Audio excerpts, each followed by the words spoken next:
My husband found out I was cheating on him while he was 8,000 miles away in a tent in Afghanistan. He couldn't call me, he couldn't confront me, he couldn't come home. He had 4 more months left on his deployment. 4 months of knowing his wife was sleeping with the neighbor while he was getting shot at. I did that to him. His name is Derek, Sergeant Derek Mitchell, United States Marine Corps, 29 years old. We'd been married for 5 years when he deployed. High school sweethearts. Married at 24. He joined the Marines right after high school. I went to community college. We got married the summer after I graduated. Small ceremony at Camp Lejeune. His unit. My family. 50 people. We lived in base housing in Jacksonville, North Carolina. A small 2-bedroom duplex. Beige walls. Standard issue furniture. Nothing fancy, but it was ours. Derek made $43,000 a year as a sergeant. I worked as a dental hygienist, made $38,000. We were doing okay, not rich, but okay. This was Derek's 3rd deployment. First one was right after we got married, 7 months in Iraq. I made it through, barely. I was lonely, terrified, but I made it. Second deployment was 2 years later, Afghanistan, 9 months. That one was harder, but I still made it. I joined a wives support group, made friends, stayed busy. This deployment was supposed to be the last one before Derek transitioned out. He had 2 years left on his contract. After this, he was done. He'd already applied to the police academy back in North Carolina. We were planning to buy a house, start trying for kids, build the life we'd been putting on hold. He deployed in January, 8-month deployment, Afghanistan. His unit was doing convoy security, dangerous. Every time my phone rang, my stomach dropped. Every time there was a knock on the door, I thought it was casualty notification. For the first 3 months, I was fine. I worked. I went to the gym. I talked to Derek when I could. The time difference made it hard. He'd call it weird hours. 2 a.m., 4 a.m., whenever he had satellite access. We'd talk for 10 minutes. He'd tell me he missed me. He'd tell me he loved me. He'd tell me he was being safe. I'd tell him I loved him. I'd tell him I missed him. I'd send care packages, beef jerky, coffee, protein bars, baby wipes, the stuff Marines need downrange. I'd write letters, put pictures in the boxes, pictures of me, of our dog, Gunner, of home. I was being a good wife, the wife he deserved. And then I met Brad. Brad lived next door. Same duplex complex. Different building.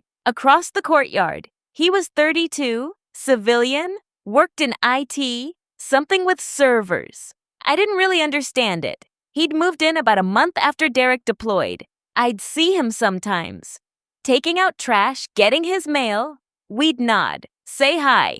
Neighbor stuff. It started in April, 3 months into Derek's deployment. I was carrying groceries from my car.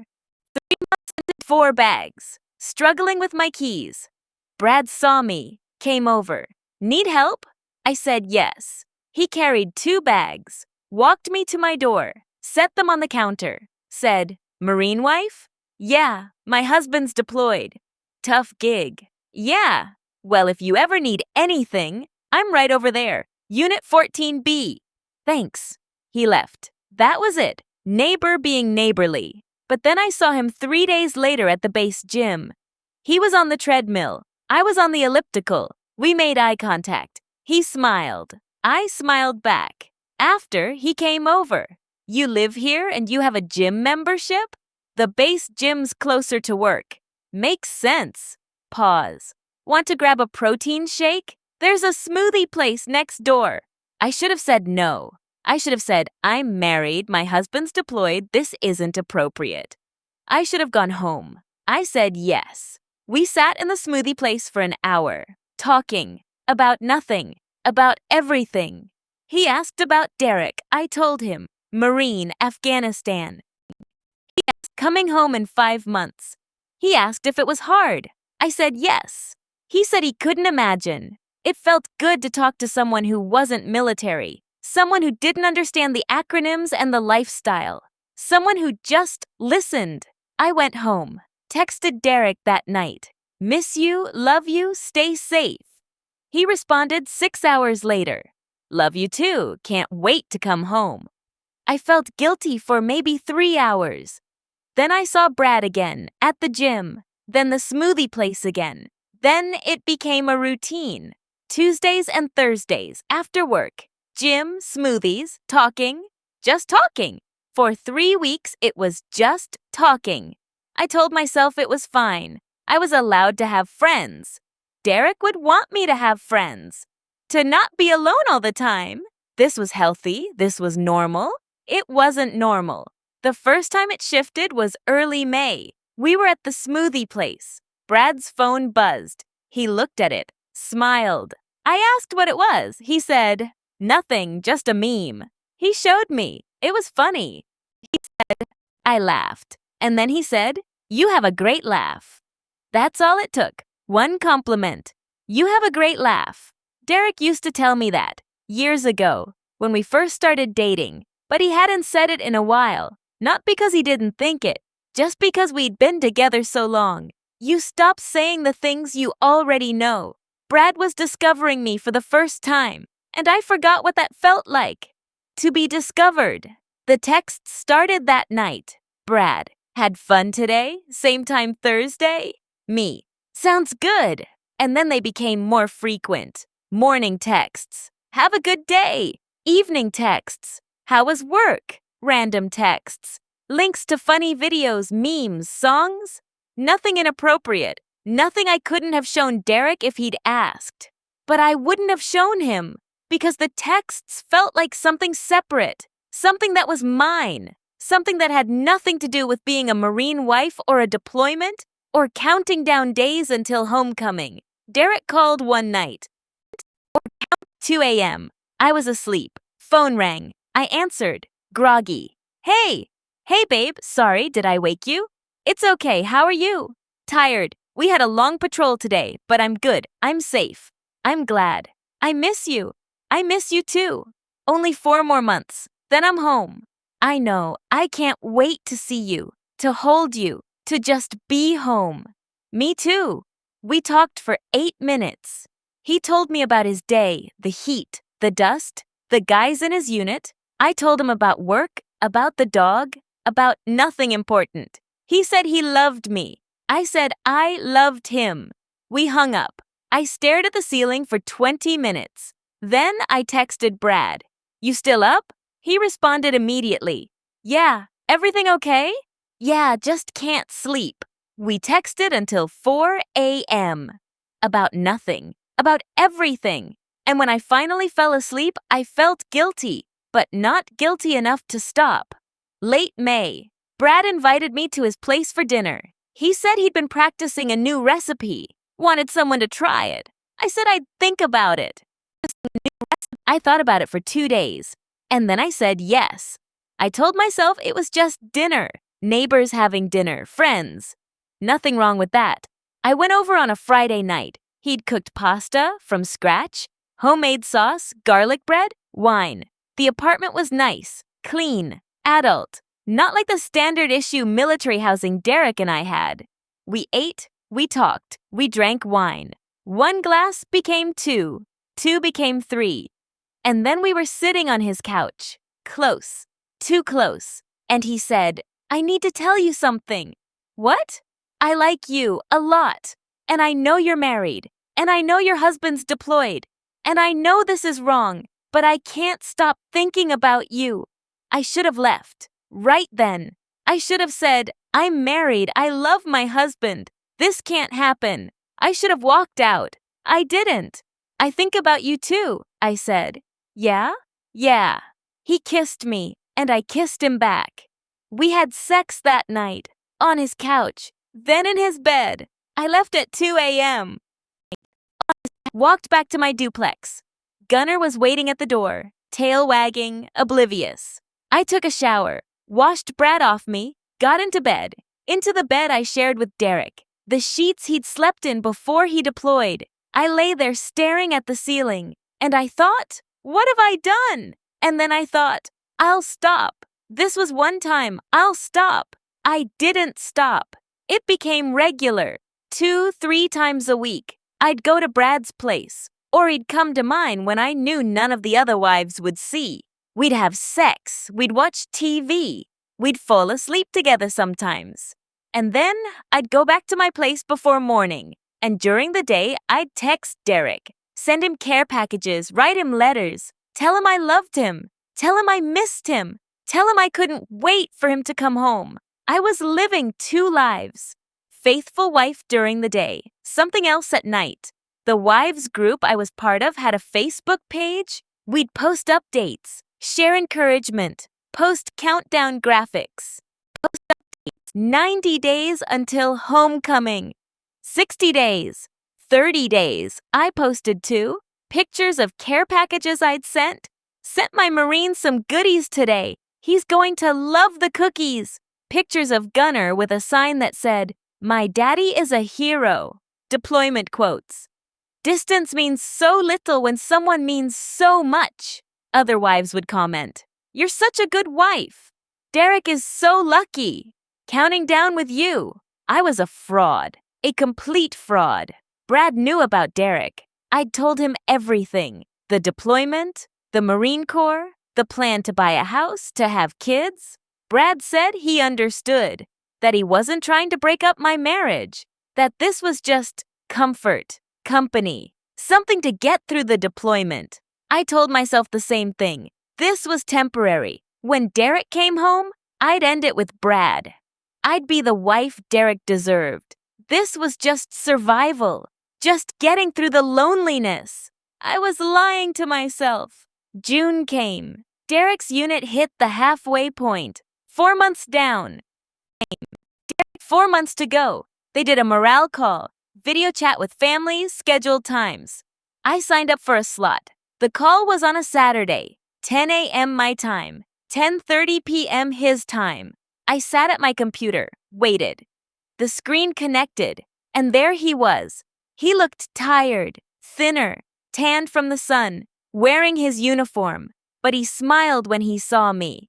"Hey, beautiful. Hey, how are you?" "I'm good. I'm really good now that I'm seeing you." We talked for 15 minutes. He asked about home, about Gunner, about my job. I asked about his deployment, about his guys, about how he was really doing.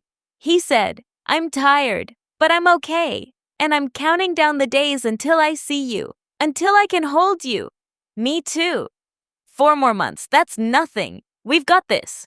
Yeah, we've got this. He told me he loved me, told me I was his whole world, told me he couldn't wait to start our life together. The house, the kids, everything we'd been planning. I smiled. I told him I loved him. I told him I was proud of him. I told him to stay safe. We hung up. I closed the laptop, and I cried. Actual tears. Because I just looked into my husband's face. My husband who was in a war zone, who missed me, who loved me, who was counting down the days to come home to me. And I was sleeping with the neighbor. I didn't see Brad for a week after that call. I texted him, said I needed space, needed to think. He said he understood. But a week later, I went back. Because the guilt faded. Because the loneliness came back. Because Brad was there, and Derek was 8,000 miles away. July. Derek's unit got into a firefight. I didn't find out until 3 days later. He called. "I'm okay, I'm safe. There was an incident, but everyone's fine." What happened? I can't talk about it, but I'm okay. I need you to know I'm okay. I was so worried. I know. I'm sorry I couldn't call sooner, but I'm safe. I promise. I love you. I love you too, so much. That night, I went to Brad's. I love you too. I needed something, comfort, distraction, proof that life was normal somewhere. We had sex, and afterward, I cried. Brad held me, asked if I was okay. I said yes. I didn't tell him about the firefight. I didn't tell him I'd almost lost Derek, because that would have made it real. That would have forced me to confront what I was doing. August, 3 months left. Derek's Facebook messages were full of countdown posts. 90 days! He'd post pictures of Afghanistan, sunsets over the mountains, group photos with his unit. He'd tag me in some of them. Missing this beautiful woman, can't wait to be home. I'd comment, heart emojis. Miss you too. So proud of you. Can't wait. The other wives would comment too. You guys are so cute. True love. Homecoming is going to be so sweet. I was a liar to everyone, to Derek, to the wives, to myself. August 20th. I was at Brad's. We'd just had sex. I was lying in his bed. My phone was on the nightstand. I didn't hear it buzz at first. But then it buzzed again. And again. I picked it up. Facebook notifications. Someone had tagged me in a photo. I opened it. One of the other Marine wives had posted a photo. From a wives' night out. A month ago, we'd gone to a restaurant, taken group pictures.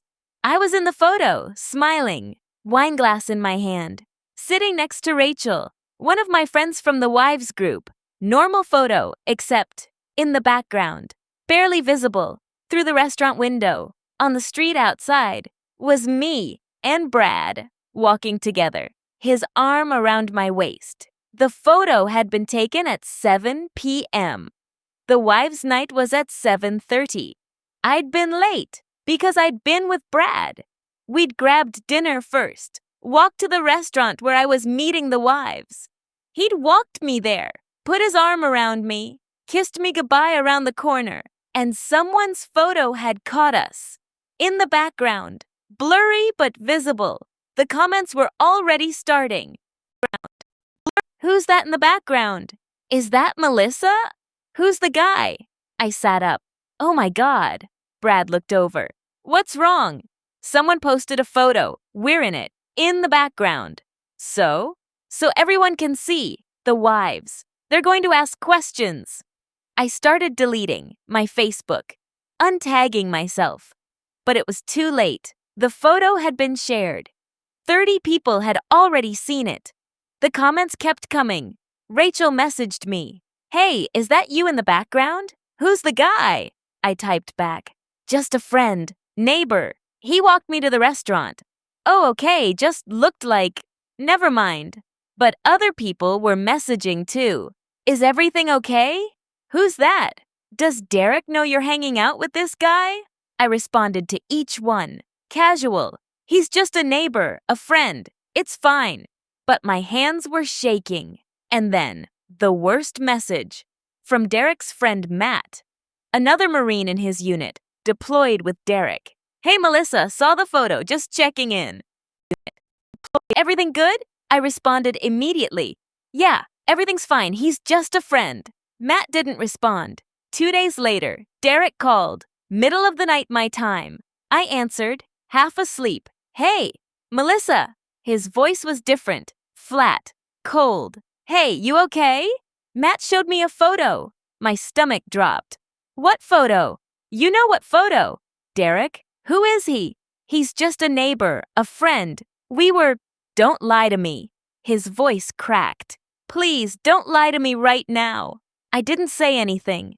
Tell me the truth. Are you cheating on me? The silence lasted too long to be innocent. Melissa. Yes. I heard him make a sound. Not words, just a sound. Like he'd been punched. How long? Derek. How long? 2 months. Silence. I could hear other voices in the background. His tent. Other Marines. He was trying to have this conversation in a tent with his entire unit around him. I'm 8,000 miles away getting shot at. And you're fucking the neighbor. Derek, I'm so sorry. Do you love him? No?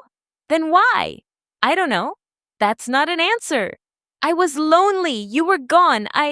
I'm gone because I'm deployed. I'm serving my country. I'm doing my job. And you couldn't wait 8 months? I'm so sorry. I have 4 more months here. 4. And I have to know this for 4 months. I have to be here, in this place, knowing my wife is at home with someone else. I'll end it. I'll end it right now. It's already ended, Melissa. We're ended. Derek, please. I can't do this right now. I can't fall apart right now. I have a job to do. I have Marines depending on me. I can't. I have to go. Derek, he hung up. I called back. It went to voicemail. I called again. Voicemail. I texted. Please talk to me, please. I'm so sorry. No response. I texted for 3 days. I love you. I'm sorry. Please talk to me. I ended it with Brad. I'll do anything. Nothing. Matt messaged me. You need to give him space. He's not okay, but he's here. He's doing his job. He needs to focus. Is he okay? No, but he will be. Just leave him alone. I didn't hear from Derek for 2 weeks. 2 weeks of silence. 2 weeks of not knowing if he was alive. If he was safe. If he'd forgiven me. If we were over. I ended it with Brad the day after Derek found out. Told him we were done. That Derek knew. That I'd destroyed my marriage. Brad said he understood. He moved out a month later. I never saw him again. The wives group found out. I don't know how, but they found out. The Facebook posts stopped. The comments stopped. The support stopped. I was cut out. Quietly, completely unfriended. Removed from the group page. Blocked. I was alone. Derek finally called. 3 weeks after he found out. I need you to listen. Okay. I'm coming home in 2 months. When I get back, I'm filing for divorce. I'm staying with Matt's family until I find an apartment. I don't want to see you. I don't want to talk to you. I just wanted you to know so you could prepare. Derek, please. I gave you everything. I loved you with everything I had. And you cheated on me while I was deployed. While I was in a war zone. While I was trusting you to be there when I got home. I know. Do you? Do you know what it's like to be here? To be scared every day that you might die? To see your friends get hurt? To be exhausted and hot and miserable? And the only thing that keeps you going is knowing you have someone at home who loves you, who's waiting for you. I'm so sorry. And then to find out that person isn't waiting, that she's moved on, that she found someone else because 8 months was too long to wait. It wasn't about the time. Then what was it about? Because I can't understand. I can't understand how you could do this. I didn't have an answer. Not a real one. Not one that would make sense. I have to go, Derek said. I love you. No, you don't. I have to go. If you loved me, you wouldn't have done this. He hung up. I didn't hear from him again until he came home. Homecoming was in October. The entire battalion. Families lined up on the parade deck. Welcome home signs, flags, balloons. Kids running to their dads. Wives crying. The scene you see on the news. I wasn't there. Derek had told me not to come. Through Matt. He doesn't want to see you. I sat at home. Alone. With Gunnar. Watching the live stream on Facebook. Watching other families reunite. Watching Derek walk off the bus. Watching Matt's family hug him. Derek moved out of base housing the next week. I had 30 days to find a new place. He filed for divorce the day after he got back. Irreconcilable differences. Adultery, no contest. We divided everything. The furniture, the wedding gifts, the dog. He took Gunnar because Gunnar was his.